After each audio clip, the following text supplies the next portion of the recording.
Recording in progress. Okay, our next question is, if we know what t does to the vector 1, 2 and to the vector negative 2, 1, in other words, what does t do to two different vectors? And if we assume that t is linear,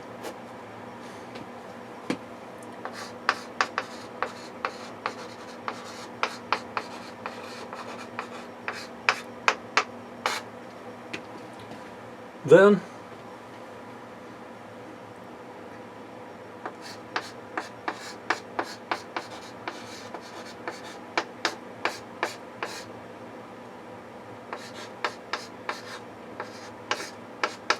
if linear t of v1, v2 equals av1 plus bv2 cv1 plus dv2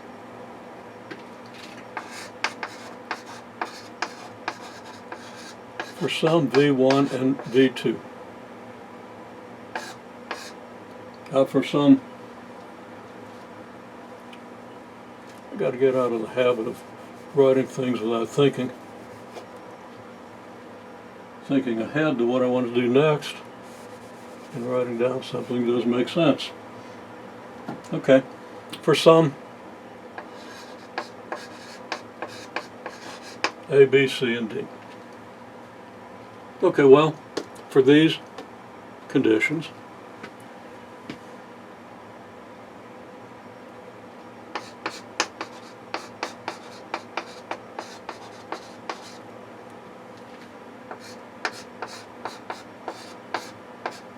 t of 1, 2 would equal a times 1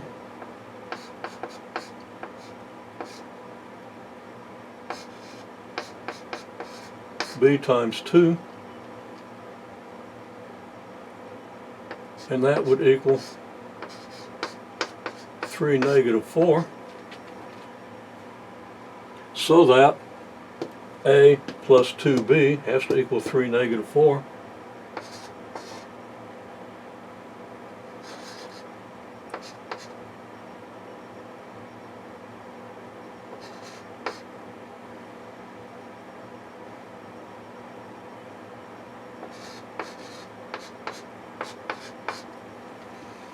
So A has to equal 3 and 2b has to equal negative 4.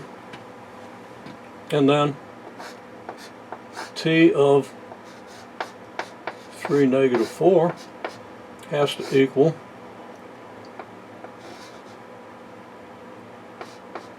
a times 3 and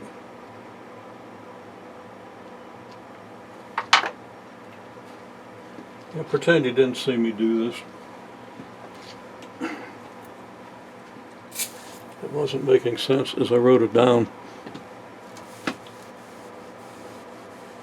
And I'm glad that I at least saw that it wasn't going to make sense. Again, writing something down and not thinking ahead, sometimes you can't win. Okay, so let's write this out again. T of 1, 2 by the rule would equal AV1 plus VBV2, which is, I'm just going to write it out, A plus 2B, V1 being 1, V2 being 2. You get the A plus 2B. That's your first component, and your second component is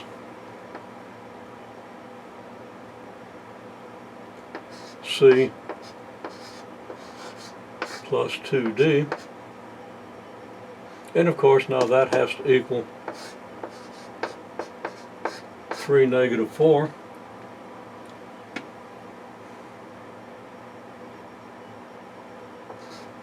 so that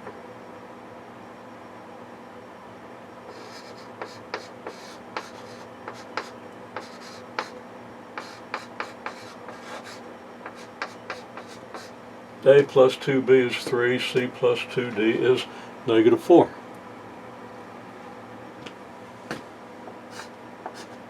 T of 3 negative 4 equals, well, 3 times A plus BV2, which is negative 4 times B, and 3 times V1, 3 times C, minus 4 times D. And that has to equal 5,1. So 3A minus 4B equals 5, and 3C minus 4D equals 1. Now we have 4 equations in 4 unknowns.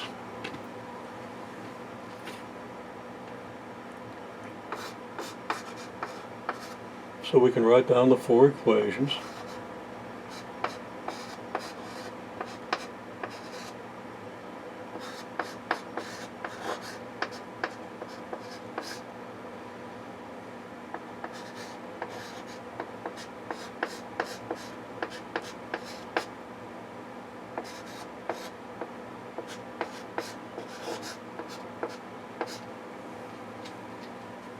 And then we can write these 4 equations in the form of an augmented matrix.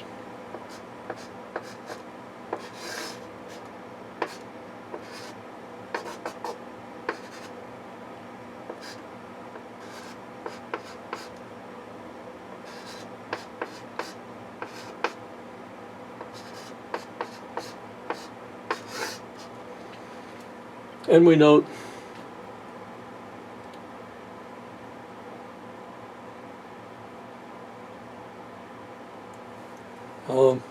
that, again, I've written something down that makes no sense. Hopefully you saw that before I did.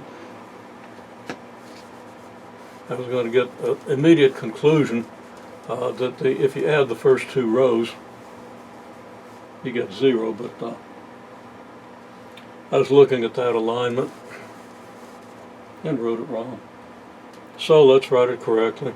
So this would be 1, 0, 0, 0, 3, 1, 2, 0, 0, negative 4, 3, negative 4, and I did it again.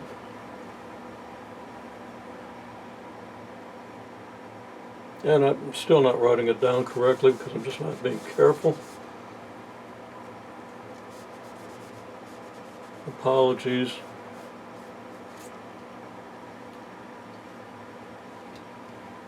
Okay, so you get something going haywire in my brain here. Hopefully your artificial intelligence program doesn't do this to you. Okay, so 1, 2, 0, 0, 3. In other words, this column's for A, this column's for B, this column's for C, this column's for D. So then we get 0, 0, 1, 2, negative 4, because now it's C and 2D, and there's our C column, our D column.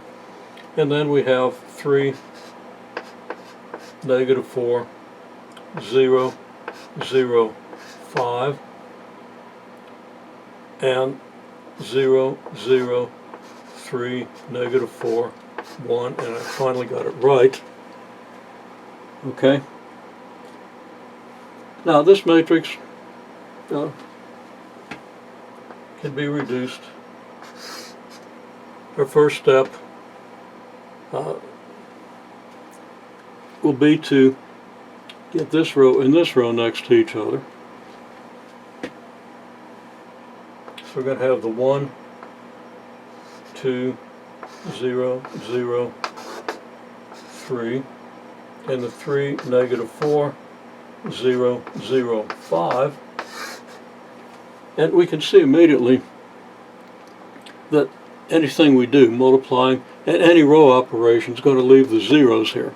So essentially, we just got to work with these coefficients. So if I subtract 3 times the first row from the second, I eliminate this, and I immediately get an equation I can solve for B. And then I can use that to solve for A, and everything works out pretty quickly. Okay, so my main point that I've been trying to get to is that you can do this rearrangement. Kept writing down things wrong, and again, apologies, but that happens. Okay. Now, over here I have 0, 0, 1, 5, and 0, 0, 3, negative 4, 1. And notice I have the same numbers. And you can trace back here and see how that happened, but it turns out to be really pretty easy to reduce this matrix. Now, the difference is that the numbers I have here for these two rows are different than the numbers I have here for these two rows, so that my A and B are going to be in certain proportion and so forth, or C and D, but since these numbers are different than these numbers, I get just about anything. Well,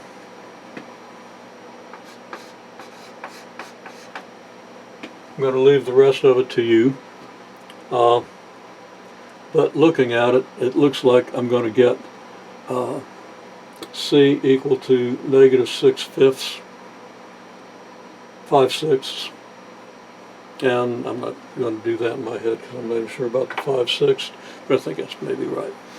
Okay, so what I've done now is I've found my A, B, C, and D, so I can write out my transformation with the numbers A, B, C, and D, and now I have a transformation that I can do anything I wish with. Okay, well, that's the idea. Okay, well, there's more, and we'll come to it a little bit later.